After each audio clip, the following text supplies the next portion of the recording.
Райондогу 21-31 шайлоо тилкеси, бюллетень салынуучу уруна, байкоочулардын олтуруучу жайы, аралыкты сактоодогу атайын белгилер баары даяр, экинчи контролдук тизме да илинген. Бизде ноябрь айынан бери даярдык көрүп атабыз. Бардык жетиштүү, бардык нерселерибизди даярдап бүттүк. Электр энергиясы кокус болбой калса деп жибжокторубуз бар.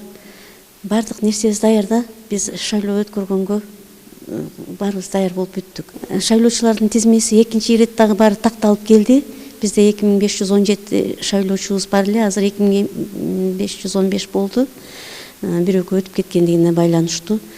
Калгандары баары такталып келди, келип шайлоочулар өздөрүнүн тизмесин карап кетип атышат. Район боюнча жалпы 64 шайлоо участкалары бар. Алардын көпчүлүгү мектептерде жайгашкан. Демек, жылытуу системасы бар деп айтууга болот. Бирок айрым тилкелерде жылытуу маселесиндеги көйгөйлөрдү чечүү аракеттери көрүлүүдө. Бүгүнкү күндө айлык көтөр менен биргеликте жылуулук маселесинин үстүндө иштеп атабыз.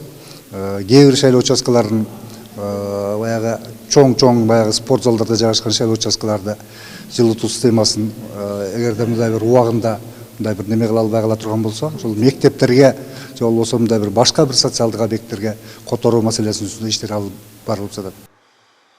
Үстүдөгү жылдын 10 январында мөөнөтүнө мурда өтүүчү президенттик шайлоо жана референдумду акыйкат таза өткөрүү тапшырмасы да берилген. Санитардык эрежелерди так сактоо, шайлоочулардын тизмеде өзүн таппай калбосунду маселелер чыкпаслык үчүн даярлык дээрлик аяктады. Биз азыр Базар Коргон районундагы 21-31 шайлоо участкасында турабыз. Негизинен азыркы күндөгү суук чын эле сырт кийимчен турууга мүмкүндүк болуп атат да.